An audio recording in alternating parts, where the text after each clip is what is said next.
This video is on surface tension and viscosity and what they are, and intermolecular forces and how they're related to surface tension and viscosity.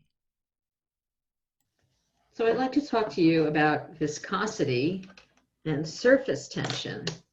And I'm going to start with surface tension. So surface tension is another liquid property that has to do with intermolecular forces.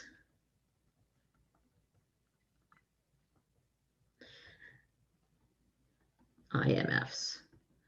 So I have a picture here, and this picture will help us understand surface tension. So basically, liquid molecules, which are shown here as the blue spheres, or blue circles, they attract each other, and that's what these double arrows are. So this is representing an attraction. And here, by the way, is the surface. So we have molecules that are below the surface, which we call interior, and they are attracted on all sides by other liquid molecules. So there are many intermolecular forces. Whatever that particular liquid has, its molecules will be pulled together by these intermolecular forces of attraction. Intermolecular forces of attraction. But the molecule, so that's for an interior molecule, but a molecule on the surface is only going to be attracted to a smaller number, right? Because over here we have gas, we have air, let's just call it air. And there are basically, well, very few molecules in air, but the water molecules wouldn't even be as attracted to the molecules of air. So there is really no attractions on top here. So no attractions on this side, on the surface side or above the surface. So, so that means that the ones that are below the surface, so molecules below the surface, are lower in energy. Now, why is that? That's because intermolecular forces, attractions, always stabilize molecules. So the molecules below the surface are lower in energy, and this is because they have more attractions. And attractions stabilize molecules, make them be lower in energy.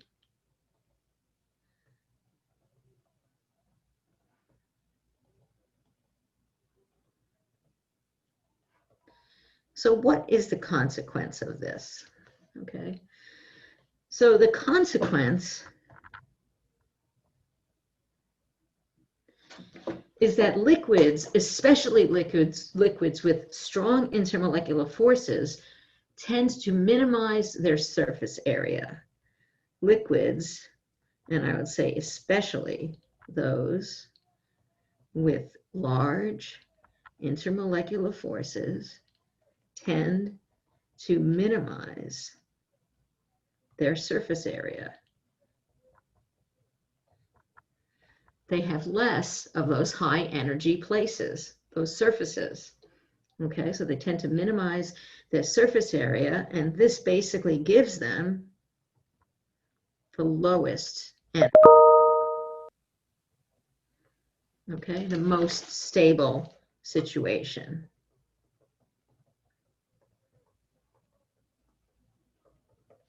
Just make sure I'm recording this. Yes. Okay. So that means that liquids resist stretching. And of course, this is true even more with liquids with strong intermolecular forces. Liquids resist stretching. And those with greatest intermolecular forces resist stretching the most. The greater the intermolecular forces, the more a liquid resists stretching.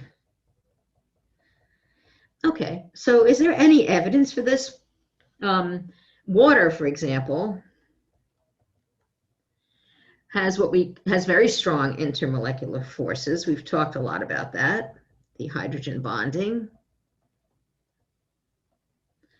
And so it resists stretching a lot.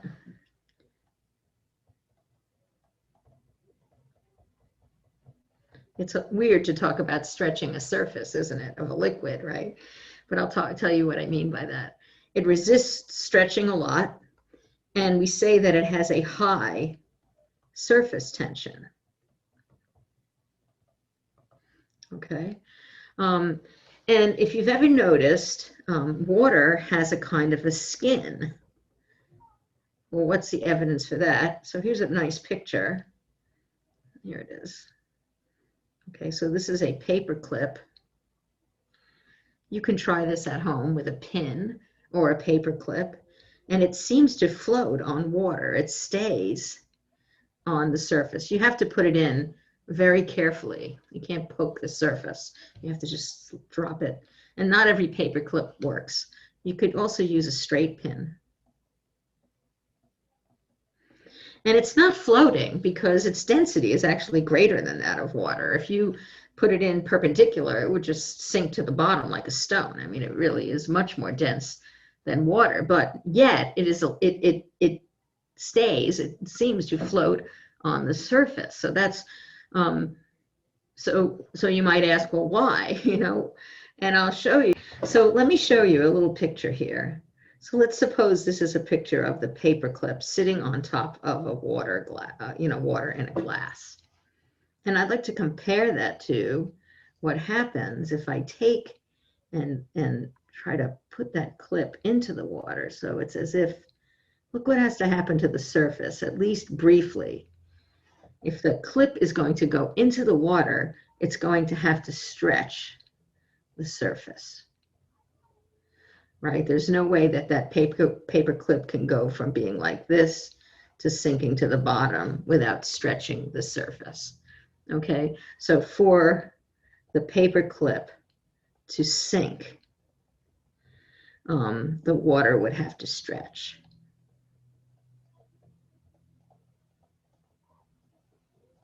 At least temporarily. So that would require energy, and that's why the paper clip tends to stay on the surface.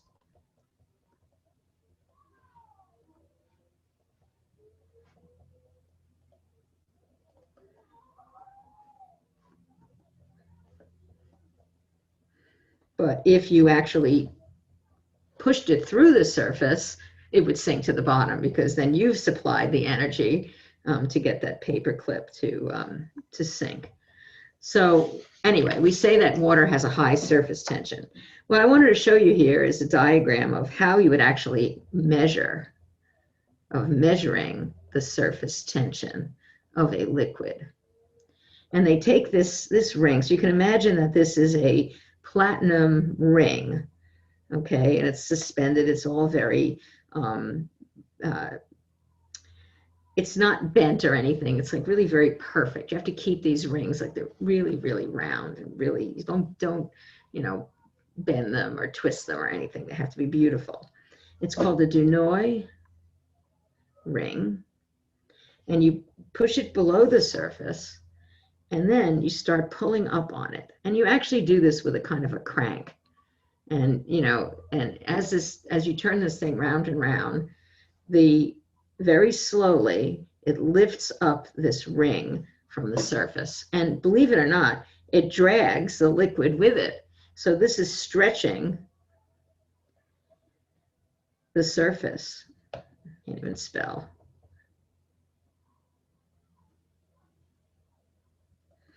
Okay, and then at some point, when you've put a certain amount of force on this thing, then what happens is that the surface, this just pops at some point.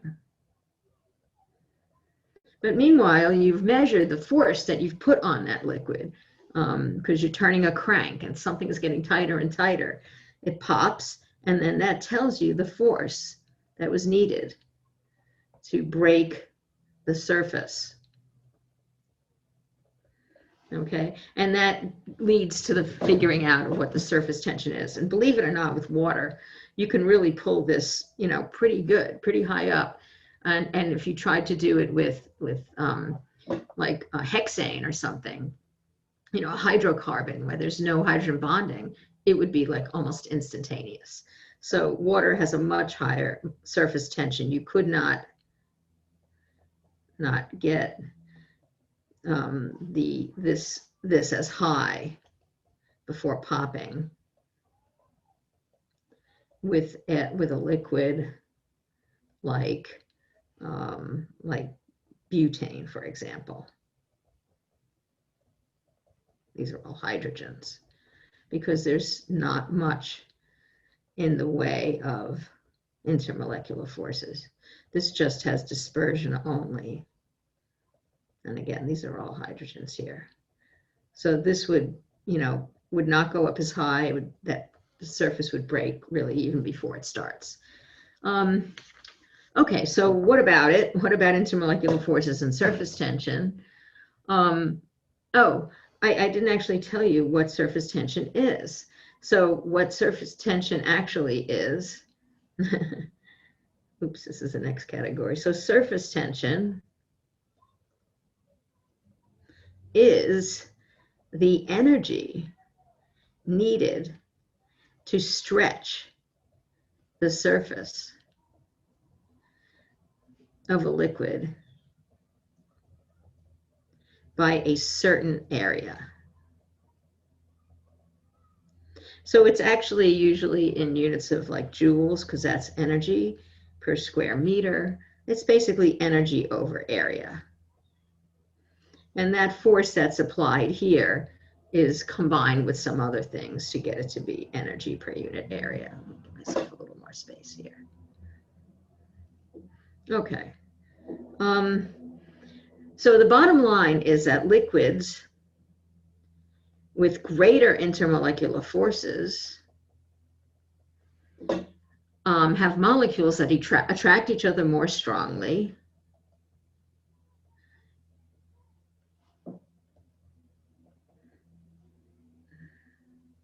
I should say have molecules, but that's kind of obvious, right? That attract each other more strongly.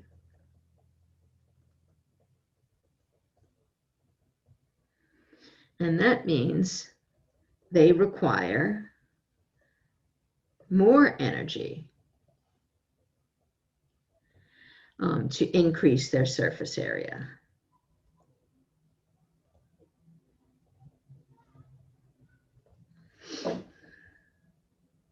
Okay.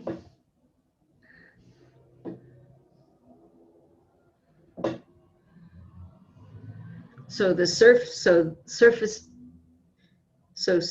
tension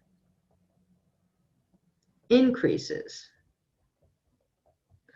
as intermolecular forces increase. Okay, liquids with greater intermolecular forces have molecules that attract more strongly. That means they require more energy to increase their surface area. That we say that they have a higher surface tension.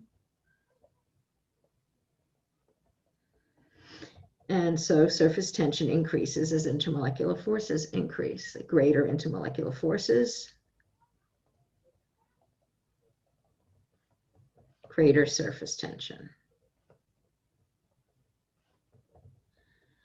The more of a skin that a liquid has. Okay, so that's what I have to say about that property. Okay, there's another interesting liquid property called viscosity. And I think most of us know what it means for something to be a viscous liquid. Okay, have you seen a viscous liquid? What does that even mean? Okay, so like oils are very viscous. Glycerol, if you've ever looked at that, honey, you know, syrups. Viscous means basically thick. Okay, but what it means on the molecular level is that a liquid that is viscous, its molecules have a kind of a tough time getting past each other. So So viscosity has to do with, it's actually called resistance to flow. Okay, so when a liquid, say, goes through a tube, it's flowing through the tube, okay? It's got to slide, the molecules have to sort of slide past each other.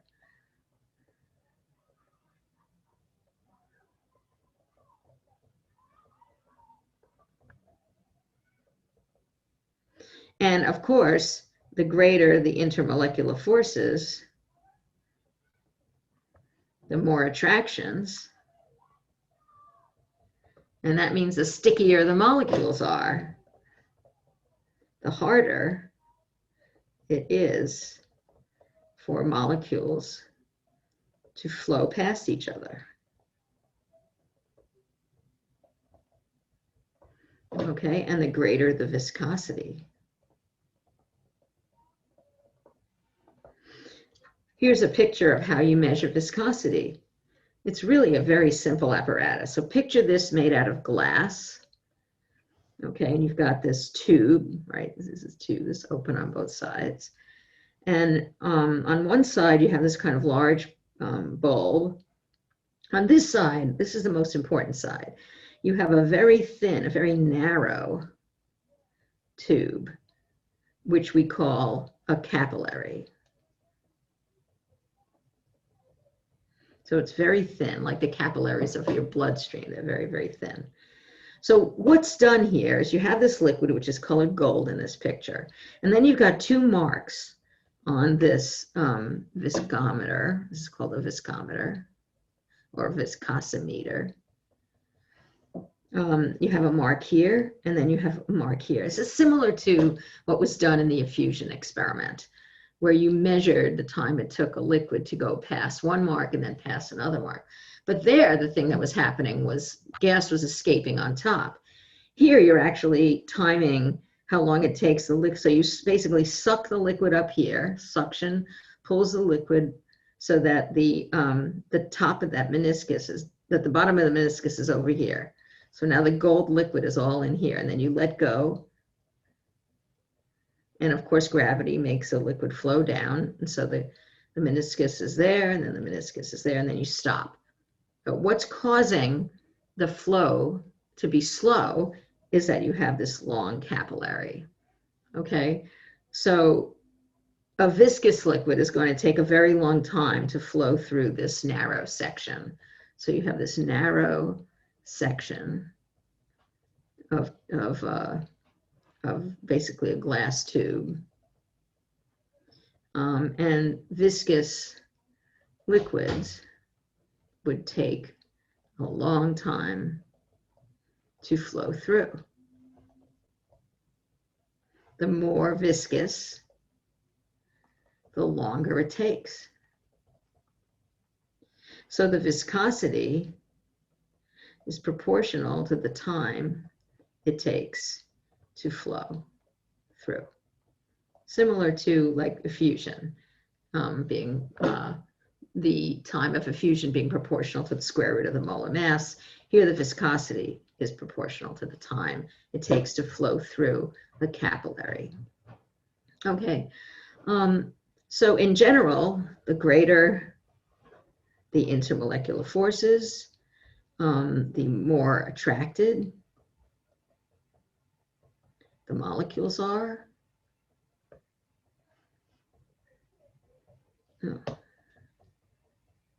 And the greater the viscosity, and the longer it's going to take to flow through that capillary. Okay, but in the case of viscosity, intermolecular forces don't tell the entire story. So intermolecular forces don't tell the whole story, because shape is also important. Okay, so molecules that are long and thin, these can get entangled. Okay, and that will mean that they are more viscous. They'll take longer to flow. Okay, and molecules that are more spherical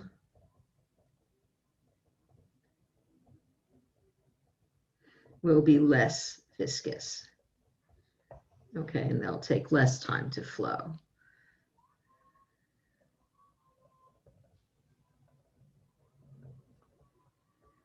So I'm going to show you here a table.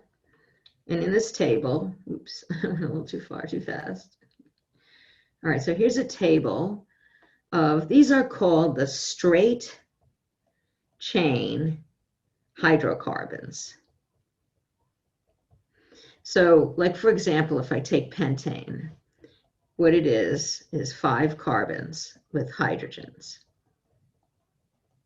Okay, these are all hydrogens. That's why it's like CH3, right? That's this CH3, CH2, CH2, another CH2, and then another CH3 at the end. By the way, I don't want you to think that these are actually straight. Every one of these carbons is tetrahedral, so it's more like this. 1, 2, 3, well, 1, 2, 3, 4, 5. Okay, and you know, when you put the hydrogens in, they would also be tetrahedral. So I mean, I don't want to draw it in 3D, but I just want you to know that it's not really straight. You have tetrahedron at every carbon. Okay, so you could see what's going on here as you go down this list from pentane to hexane. So you're adding a carbon each time. This is 5 carbons. This is 6, 7, 8, 9. And the molar masses are increasing. So that's indicative that the electron cloud size is increasing. We have no dipoles. We have no hydrogen bonding. So all you have is, this is only dispersion forces.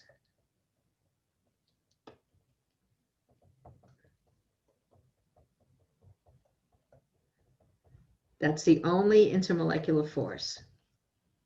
So it stands to reason that as you increase the molar mass, increase the size of the electron cloud, dispersion forces increase down this list. Okay, and you could see the viscosity increases as well. But I just want to throw in another little thing, which is what would happen if you had a different shape. Okay, so let's consider N-octane. So octane is 8 carbons. So N-octane looks like this with hydrogens here. So the formula is actually C8H18. But what if instead I had this version of C8H18, where I have 4 carbons here, but then let's say I have one here, and one here, and one here, and one here. Now, let me show you that I still have the same number of hydrogens, 1, 2, 3, 4, 5, 6, 7, 8, 9, 10, 11, 12, 13, 14, 15, 16, 17, 18. It's still C8H18. It has the same molar mass, but this one has a greater viscosity, and this has a smaller viscosity. And that is because this is, which is called isooctane. Isooctane is more spherical. N-octane is a long, thin molecule, and it gets entangled with itself and with others. And so viscosity is greater for the N-octane.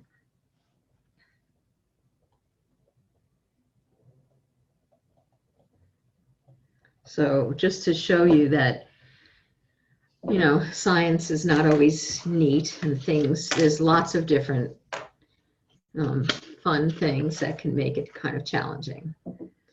And I just want to call your attention, there's a few other activities in this unit.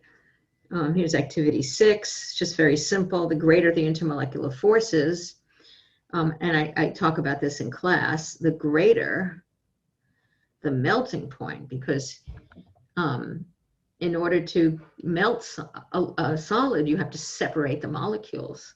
The greater the intermolecular forces, the stronger those molecules are held together, and the more energy you'll need in the form of, you know, heat that's applied that makes those molecules move more, the more energy you'll need to melt. So this is very similar to what happens to the boiling point.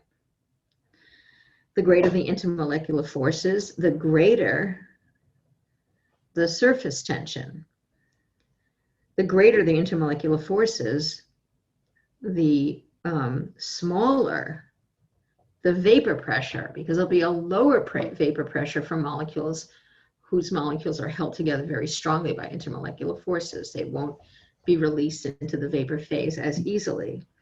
The greater the intermolecular forces, the greater the boiling point, because it takes more energy to separate molecules and put them in the vapor phase. That means you'd need a higher temperature to have that occur. And you know, the boiling point is the temperature when the vapor pressure equals atmospheric pressure. So you've got to get to a point where you've put a lot of those molecules in the vapor, and that's going to require a lot of heat, and so a higher temperature. The greater the intermolecular forces, the greater the heat of vaporization. That's because going from liquid, say for water, to gas, the enthalpy change for this process is the heat of vaporization, okay? Delta H vape is the energy, the enthalpy, I'm just gonna say energy, needed for this process. And if the intermolecular forces are greater, this process will require more energy or more heat. Okay, this is generally in the form of heat. Okay, so that's all I have to say for this video. So I'll see you in class.